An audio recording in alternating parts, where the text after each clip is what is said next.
सीपीआरसी के द्वारा आयोजित इस 2 दिवसीय पढ़ एआई कॉन्क्लेव में समारोह मंच पर उपस्थित पद्मश्री आदरणीय श्री चम्मू शास्त्री जी, जो भारत सरकार की भारतीय भाषा समिति के शिक्षा विभाग की एक एडवाइजरी बोर्ड के अध्यक्ष हैं, सीपीआरसी के प्रमुख आदरणीय मेरे मित्र रामानंद जी, या हम लोगों के बीच में बैठे हुए आदरणीय सुनील जी, योगेश सिंह जी, पंकज अरोड़ा जी, बद्रीनारायण जी, तथा इस प्रोग्राम में उपस्थित पिछले 2 दिन से सभी युवा साथी महानुभाव। एआई एक हम लोगों की जिंदगी की अति आवश्यक विषय बन चुकी है। एआई की स्पष्टता पूरा देश में सभी स्तर पे धीरे धीरे अनफोल्ड हो रहा है, इवॉल्व हो रहा है। ऐसा नहीं कि एआई अनायास पिछले चैट जीपीटी भारत में प्रचलन हुआ तभी एआई ध्यान में आया, ऐसा नहीं है। हम जब से टेलीफोन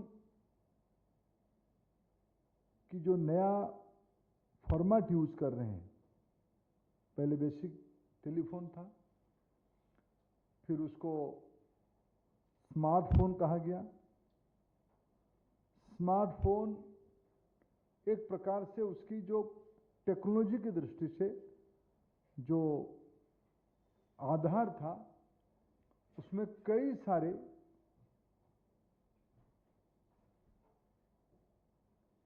जो फीचर्स है, कई सारे उसमें आयाम है। ये एक प्रकार से सहजता लाने के लिए टेक्नोलॉजी ने एक व्यवस्था हम लोगों की दी। डाटा, बिग डाटा, और उसको एनालिटिक करना, उसको एनालिसिस करके उसमें से कुछ निष्कर्ष निकालना, ये नई परंपरा नहीं है। 3 इडियट्स को अगर आप देखेंगे, मैं इन दिनों में पुराने एक क्लिप्स देख रहा था। प्रोफेसर पूछ रहा है कि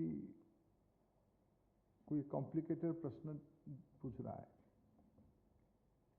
मशीन की डेफिनेशन पूछ रहा है, तो अपना सहजता के साथ वांगडू उसका उत्तर देता है, उसको प्रोफेसर गाली देता है, कैसे सीधा बोल देता है।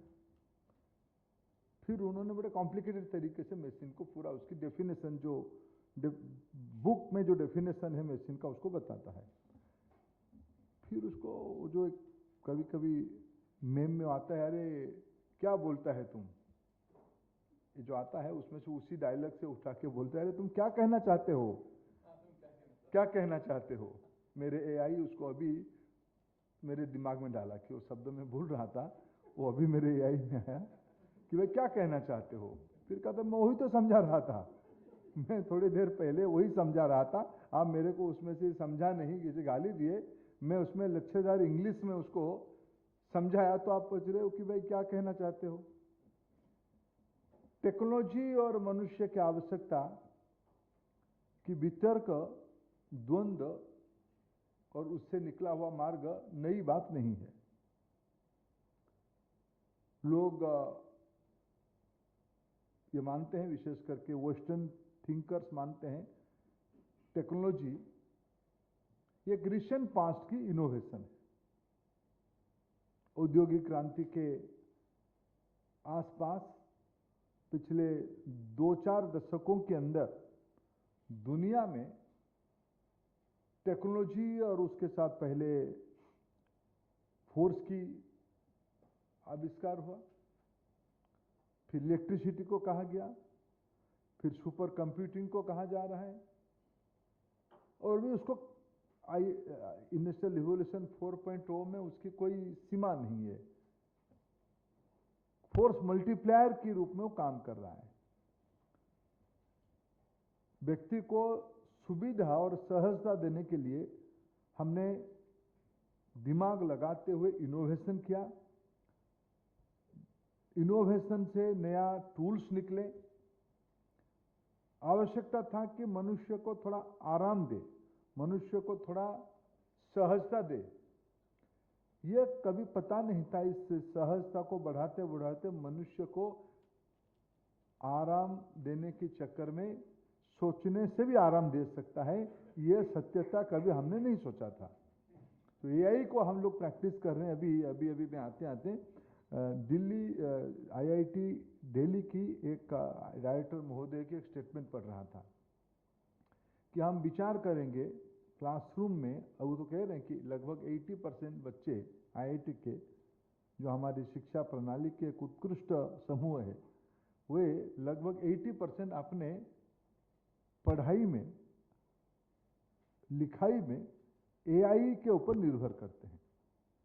एआई एक चुनौती हमारे सामने देता है कि इसमें से मनुष्य की जो ओरिजिनल सृजन शक्ति है, जिसमें संवेदनशीलता है, जिसमें इमोशन है, जिसमें रिस्पॉन्सिबिलिटी है, ये सारा फीचर एआई की जो लार्ज लैंग्वेज मॉड्यूल है, एआई की डीप रिसर्च के बाद जो एलएलएम बने हैं, एलएलएम के ऊपर जो तरह तरह की एप्लीकेशंस बने हैं, क्या ये 100% कंपैटिबल या रिप्रोडक्शन कर पाएगा? क्या कुछ चार्ट, कुछ टूल्स तो ये कह रहे हैं कि उसे ज्यादा भी कर सकता है। इसलिए एआई इसलिए कहा कि आज के दिनों में हमारी वे ऑफ लाइफ हो चुकी है। हमें क्या करना चाहिए? आज मेरे को अच्छा लगा, ये आपने 2 दिन में कई विषयों पे उस पर विस्तार से चर्चा किया है। कभी उचित रहेगा कि इस सीपीआरजी की डेलीगेट्स विभाग में आके आपकी रिकमेंडेशंस क्या हुआ? ये जो 2 दिन की आपने विमर्श किया, आपने उसको, आपके जो रैपेटियर रहे होंगे, जो उसकी पंजीयन करने वाले लोग रहे होंगे, मॉडरेटर रहे होंगे, उधर बैठ के उसकी आउटकम क्या है? आउटकम अगर पॉलिसी के रूप में आप कुछ रेकमेंड करोगे तो अच्छा होगा। इस अपेक्षा के साथ मैं 2-3 विषय और जोड़ना चाहता हूं। हमें क्या करना चाहिए, ऐसा मेरे को जो लगता है। अभी इस बार बजट में मैं ये नहीं कहना चाहता हूं कि एआई की साइज अभी क्या हो चुकी है। भारत दुनिया की 4th लार्जेस्ट इकोनॉमी बन चुकी है। हमें ये विषय दुनिया मानती है, एआई टैलेंटफुल दुनिया के सबसे ज्यादा कहीं है तो भारत में है। भारत की इंटरनेट पेनिट्रेशन बहुत गहरा हो चुकी है। भारत की इंटरनेट पेनिट्रेशन के लिए जो डिसेंट्रलाइज ग्रिड की व्यवस्था है, आज हमारी जेब में 1 या 2 ग्रिड पहुंच चुका है, टेलीफोन पहुंच चुका है, 2 स्मार्टफोन भी आ चुका है। भारत में 100 करोड़ से ज्यादा स्मार्टफोन पहुंच चुका है, स्मार्ट टूल्स पहुंच चुका है, डिवाइस पहुंच चुका है। तो ये एक बड़ा व्यापक, अभी असर ने जो एक रिपोर्ट दिया, भारत की ग्रामीण इलाका की स्कूली बच्चों में लगभग 67 बच्चों के पास स्मार्टफोन की एक्सेसिबिलिटी है। यानी एक रास्ता, हाईवे बन चुकी है। इस बार बजट में एआई फॉर एजुकेशन की हमको एक सेंटर ऑफ एक्सीलेंस की अनुमोदन भी हुई है। भारत में एआई मिशन काम कर रहा है। भारत में कोई हायर एजुकेशन इंस्टीट्यूशन नहीं है जिस इंस्टीट्यूशंस के अंदर इसको लेकर चर्चा नहीं हो रही है। भारत के अंदर काम करने वाले कोई एडुटेक कंपनी नहीं है जिन्होंने एआई टूल्स ड्रिवेन एक सॉल्यूशन हमारे सामने नहीं रख रहा है। मैंने एक धूम मची है, एआई की एजुकेशन कोहॉर्ट में एक धूम मची है, लेकिन सब उसमें से चिंतित भी है और क्या निकाल के लेके आएंगे, क्या होगा उसमें से? बुद्धिमत्ता घट जाएगी या बढ़ जाएगी, या मल्टीप्लायर होगी या लिमिटेड होगी, या किसी सिर्फ हम मशीन डिपेंडेंट हो जाएंगे। मशीन फिर खराब हो गया तो फिर क्या होगा? अभी की जॉब हम कर रहे हैं, ये एआई जॉब को क्या करेगा? नया जॉब क्या क्या आएगा? ये सारे एक ट्रांजिशन में, ये पहली बार नहीं हो रहा है। ट्रांजिशन जब एक एक अंतराल में होती है, ये प्रश्न सब निकल के आते हैं। एआई ये इस प्रकार की इसी समय की ट्रांजिशन की एक नई फूड फॉर थॉट करके हमारे सामने है। इसलिए इसको करना क्या, इसको समझ बढ़ाना पड़ेगा। मैंने इसीलिए कहा है विभाग के अधिकारियों को कि इस बार स्कूल की एजुकेशन से एआई के बारे में कुछ फंडामेंटल्स जानकारी देने की व्यवस्था होनी चाहिए। कल मेरे को योगेश सिंह जी मिले थे, मैंने उनको कहा कि भाई आप एआई को एक हॉरिजॉन्टल मॉड्यूल बनाइए। विद्यार्थी पहले तो कुछ लोगों को लगता है कि एआई केवल साइंस के विद्यार्थियों के लिए, इंजीनियरिंग की विद्यार्थियों के लिए। मैं थोड़ा कभी कभी सोचता हूं एआई की हिस्ट्री की विद्यार्थी अगर एआई के बारे में अपनी जानकारी बढ़ाएगी, उसमें वो कॉम्पिटेंट हो जाएंगे, तो शायद उस एआई को यूज करके हिस्ट्री को वो शायद प्री हिस्ट्रिक पीरियड तक पहुंच सकता है, उसको मैपिंग कर सकता है, उसकी सिस्टोमेटिक जानकारी को रीइंटरप्रेट कर सकता है, और उसको यूज करते हुए शायद वो जो मॉड्यूल्स बनेंगे, जो एनालिसिस होके आएगा, इसमें आने वाले दिनों में ह्यूमन बिहेवियर क्या होगा। इतिहास में ऐसे ऐसे व्यवहार, युद्ध हुआ, युद्ध में ऐसे ऐसे पराजय हुआ, जय हुआ, उसमें ऐसे व्यवहार किया, ऐसे व्यवहार किया, ऐसे व्यवहार किया। इसकी एक शॉर्ट मेमोरी जो 100, 200, 300 साल के अंदर हमारे दिमाग में है, शायद एआई उसके और पीछे भी जा सकता है और आगे उसके लिए प्रिडिक्शन भी कर सकता है। हिस्ट्री की विद्यार्थी उसको पढ़ेगा तो उसकी कॉम्प्रिहेंसिव आइडिया का कैनवस बड़ा हो जाएगा, उसकी प्रोस्पेक्टिव बड़ा हो जाएगी, उसकी कॉम्पिटेंसी बढ़ जाएगी, प्राध्यापकों की बढ़ जाएगी, विद्यार्थियों की बढ़ जाएगी, और दोनों की बढ़ेगी तो समाज उसकी लाभार्थी होगा। हिस्ट्री में भी एआई की आवश्यकता है।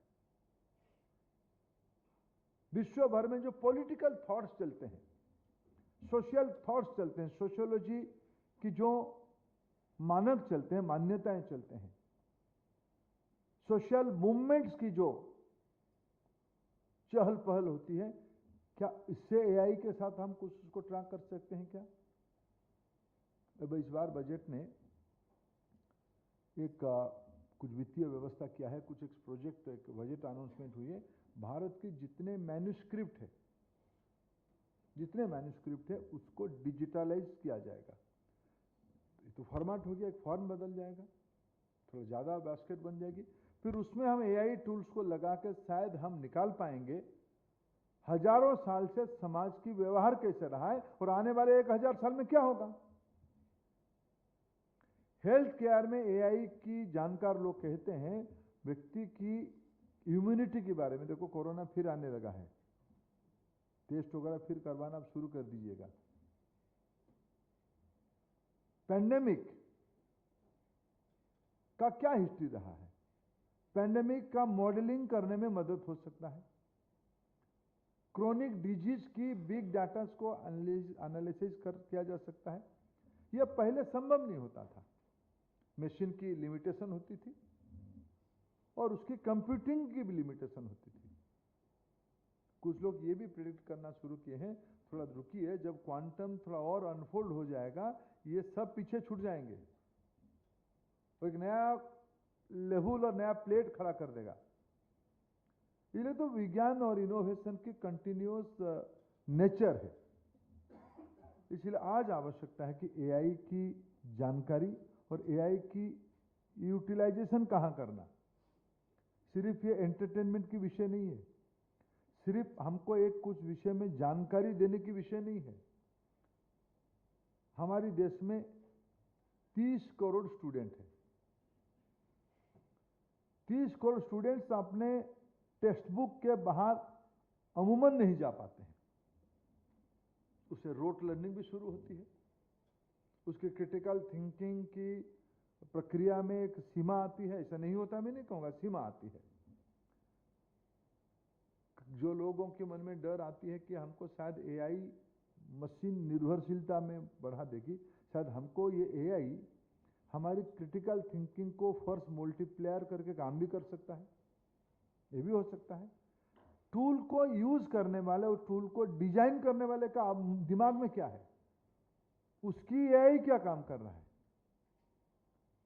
AI after all a tool है। ये tool human behaviour, nature, requirement, performance को एक मेगा एग्रीगेशन कर रहा है। उसी की एलएलएम के ऊपर वो आपको एक प्रेडिक्टिव कॉग्निटिव रिजल्ट दे रहा है। ये घोड़ा है, घोड़ा को सवार करना आना चाहिए। हमें इस प्रकार की विमर्श से आज कोई फिक्स रिकमेंडेशन भी नहीं आ सकता है।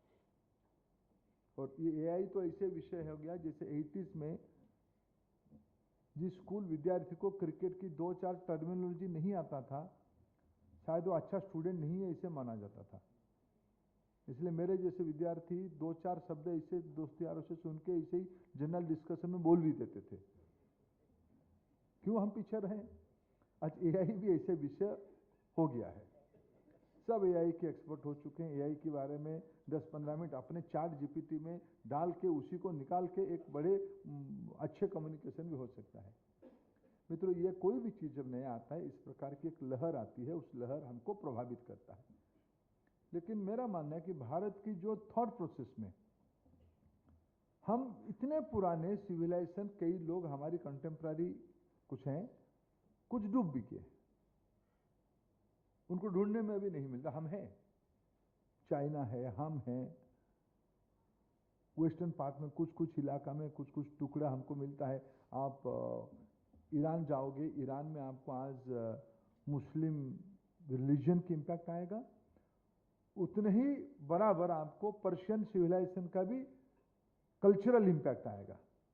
आप बांग्लादेश जाइए, बांग्लादेश में आपको मुस्लिम इंपैक्ट भी आएगा, आपको बंगाली इंपैक्ट भी आएगा। इसलिए सिविलाइजेशनल लिंक जगह जगह पे छुड़ा है, लेकिन हम जहां थे वहीं है। भारत में एआई का नया रूप लेगा। हमें कैसे सोचना चाहिए दुनिया के कल्याण के लिए? आज चैट जीपीटी और डीपसीक हमारे दोनों के बीच में दो इकोनॉमी की एक टूल बन चुका है हाथ में। हमें जो विमर्श करना है, हमारी आज जो चर्चा हो रही है, हमारी चर्चा के उपरांत जो निकलेगी निकस और अमूर्त निकलेगी, ये एक भारतीय मॉडल के ऊपर होनी चाहिए। भारत की मॉडल यानी कोई हमारी देश प्रतिष्ठा के विषय सिर्फ नहीं है।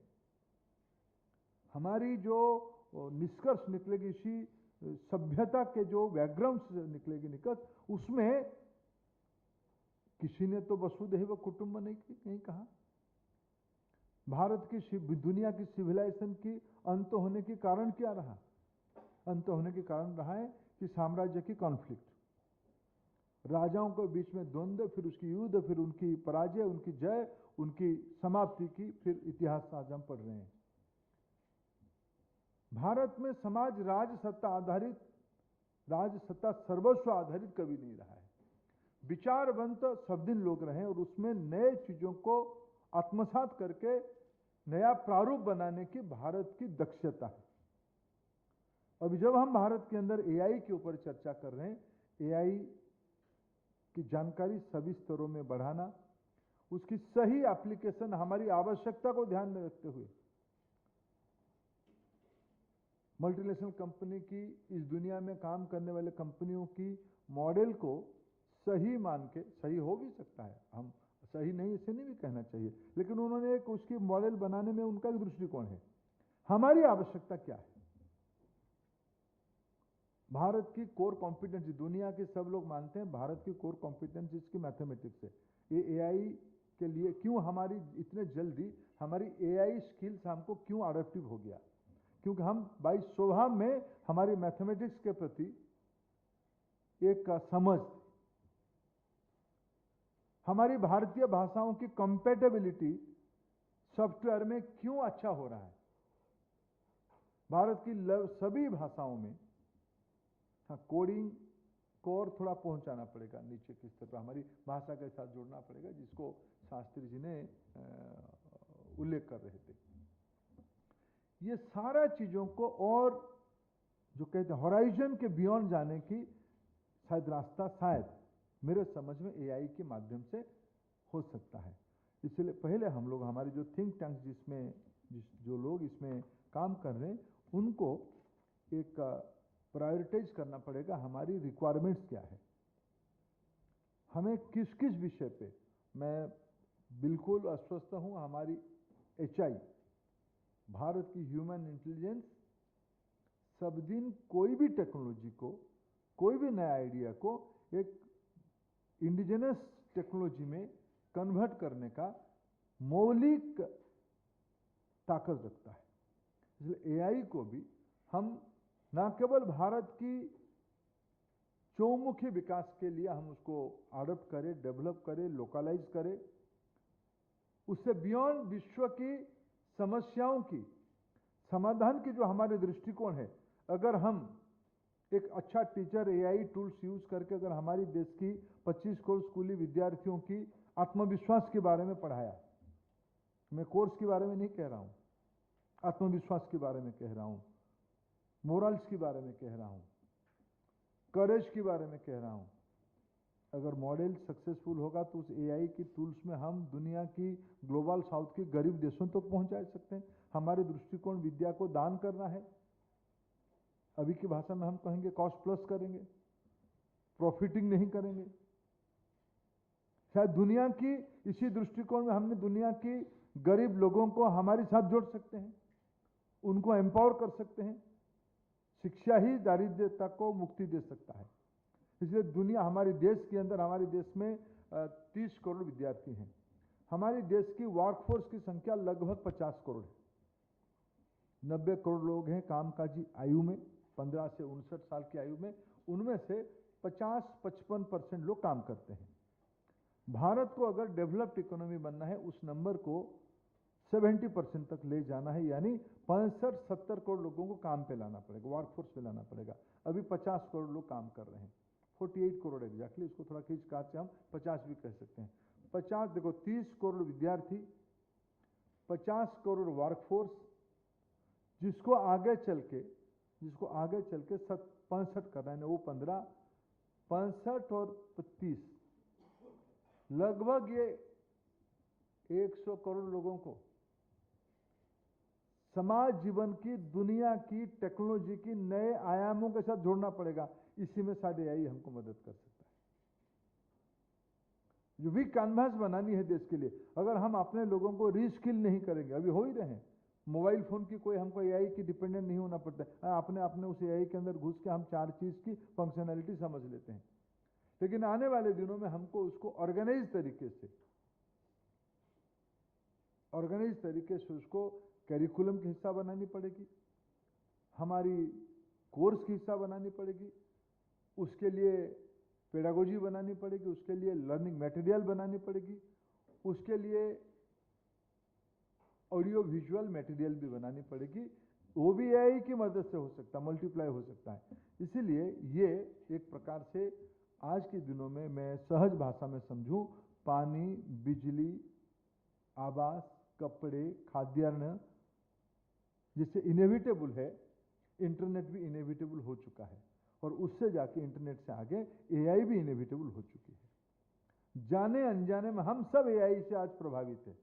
उसको यूज सही तरीके से कैसे करना, शायद सीपीआरजी ने एक सही समय पे सही कदम उठाई है, इसके ऊपर एक विमर्श करके। फिर मैं आपकी रिपोर्ट को अपेक्षा में रहूंगा, और इस डायलॉग को, इस प्रकार की डायलॉग को और आने वाले दिनों में और आप करते रहोगे। आपको अनेक शुभेच्छा, धन्यवाद।